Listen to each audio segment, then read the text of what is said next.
নমস্কার বন্ধুরা, আশার রন্ধনশালায় আপনাদের স্বাগত। সবাই কেমন আছেন? ভালো আছেন তো? আমিও ভালো আছি। আজ আমি আপনাদের সঙ্গে একটা পটলের রেসিপি শেয়ার করব। পটল পোস্ত, দই পটল, পটলের রসা, পটল দিয়ে কুমড়ো দিয়ে তরকারি আমরা অনেক রকমই তো খেয়েছি, কিন্তু আজকে আমি আপনাদের সঙ্গে একটা একদম নতুন রকমের পটলের রেসিপি শেয়ার করছি। 5 কোয়া রসুন, হাফ ইঞ্চি আদা আর 3টে কাঁচা লঙ্কা এরমভাবে ভেঙে আর অল্প একটু আমি জল দেবো, জল দিয়ে এর একটা পেস্ট বানিয়ে নেব। জলটা দিলে পেস্টটা একটু মিহি হয়। আদা রসুন আর কাঁচা লঙ্কার পেস্টটা বানানো হয়ে গেছে। এবার ওই গ্রাইন্ডিং জারে আমি 2 টেবিল স্পুন মতো টক দই নিয়েছি আর নিলাম 1 টেবিল স্পুন মতো তেল। হ্যাঁ, তেল দিয়ে বানাবো। আর 2 টিস্পুন মতো মগজ, চাল মগজ যাকে বলে, ওর একটা মিহি পেস্ট আমি বানিয়ে নিয়েছি। এবার একটা কড়াইতে আমি প্রায় 2 টেবিল স্পুন মতো সর্ষের তেল দিলাম। তেল গরম হচ্ছে আর কি। অন্যদিকে আমি এখানে 5টা বড় বড় সাইজের পটল নিয়েছি, তাতে একটু নুন আর হলুদ মাখিয়ে নিয়েছি। আর পটলগুলো আমি কিন্তু দুভাগে ভাগ করে নিই, গোটা রেখে শুধু দু সাইডটা পটলে একটু চিড় লাগিয়ে নিয়েছি বা চিড়ে নিয়েছি। তাতে কি হয়, পটলের মধ্যে নুনটা মানে নুনের স্বাদটা গেলে পটলটা খেতে খুব ভালো লাগে। নুন হলুদটা মাখিয়ে নিচ্ছি। ততক্ষণ আমাদের কড়াইয়ের তেলও গরম হয়ে গেছে। এবার আমি এক এক করে পটলগুলো ভেজে নিচ্ছি। খুব বেশি ভাজছি না, একটু হালকাভাবে ভেজে নেব। পটলগুলো এতটাই বড়, সেজন্য 3টে পটলের বেশি জায়গা হচ্ছে না। এবার আমি 1.5 থেকে 2 মিনিট মতো আমি ভেজে নিয়েছি। এরকমভাবে হালকাভাবে ভেজে নিচ্ছি। ভাজার জন্য আমি আর কি করলাম, তাড়াতাড়ি যাতে ভাজা হয়ে যায়, পটল যাতে নরম হয়ে যায়, ঢাকা দিয়ে আমি 1 মিনিট থেকে 1.5 মিনিট পর্যন্ত রেখে দিয়েছিলাম। দিয়ে ওই পটলগুলো ভাজা হয়ে গেছিলো, সেটা আমি তুলে নিয়েছি। বাকি যে দুটো ছিল পটল, সেগুলো আমি ভেজে নিচ্ছি একইভাবে। এই রান্নাটা খেলে আমি সত্যি বলছি, হলফ করে বলতে পারি, মাছ মাংসকে ফেলেও কিন্তু খাওয়া যায়। খেতে কিন্তু দুর্দান্ত হয় স্বাদে।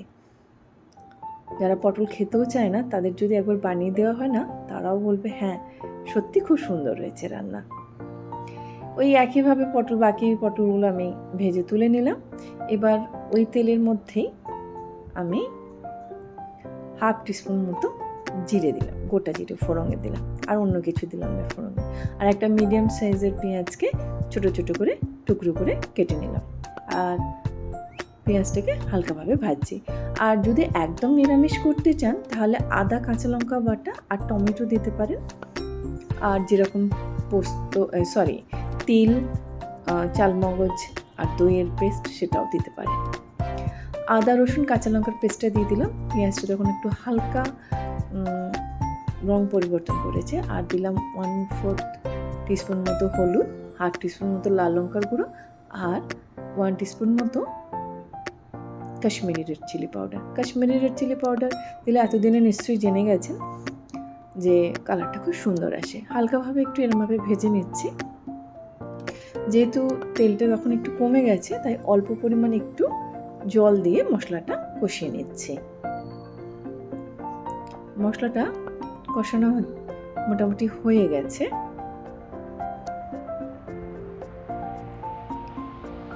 এবার ওর মধ্যে আমি 1 টিস্পুন নুন দিয়ে দিলাম। নুনটা দিয়ে আবার খুব ভালোভাবে একটু নাড়াচাড়া করে দিচ্ছি। এবার মশলা তো প্রায় আমাদের কষানো হয়ে গেছে। এবার ওই যে চালমগজ, তেল আর টক দইয়ের যে পেস্টটা, সেটা দিয়ে দিলাম। খালি পটল পোস্ত রান্না করে করে আমার এতটাই অভ্যস্ত হয়ে গেছে, খালি পোস্তর কথাই মনে আসছে। পোস্ত না, এখানে দিচ্ছি তেল দিয়ে ভালোভাবে একটু নাড়াচাড়া করে নিচ্ছি। দইয়ের মধ্যে তিল আর চালমগজ দেওয়ার জন্য মানে গ্যাস যখন আমি বন্ধ করে নিয়ে সময়, তখনই কিন্তু কষছি যখন মশলাটা, ওটা কিন্তু দইটা কেটে যাবে না। আর ওই মিক্সার গ্রাইন্ডারে জারে আমি 1/4 কাপ মতো জল দিয়েছিলাম। জল দিয়ে মিক্সার গ্রাইন্ডারটা ধুয়ে এই মশলার মধ্যে দিয়ে দিলাম।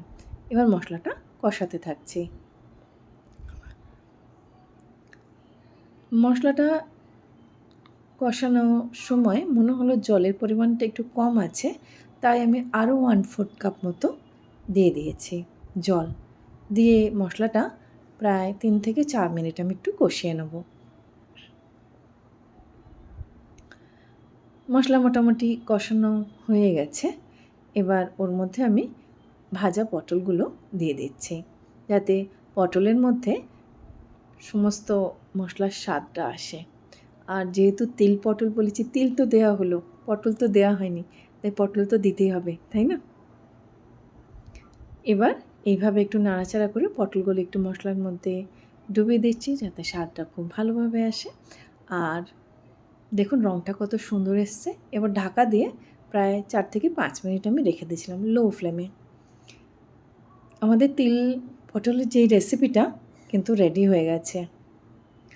কিন্তু আমরা বাঙালি তো, বাঙালিরা সব জিনিসে একটু মিষ্টি খায়, তো আমি একটুখানি মিষ্টি দিলাম। চিনি এটা অপশনাল, আপনারা যদি না চান নাও দিতে পারেন। চিনিটা দিয়ে আমি 2 মিনিট মতো রেখে দিয়েছিলাম। আমাদের তিল পটলের রেসিপি একদম রেডি। গরম গরম ভাতে দুপুরের পাতে পড়লে নিমিষে 1 থালা ভাত উধাও হয়ে যাবে। আশা করছি আমার রেসিপিটি আপনার ভালো লেগেছে। আমার রেসিপিটি যদি ভালো লেগে থাকে আমার চ্যানেলটি সাবস্ক্রাইব করে দেবেন, লাইক করবেন, শেয়ার করবেন। ভালো থাকবেন, সুস্থ থাকবেন। ধন্যবাদ।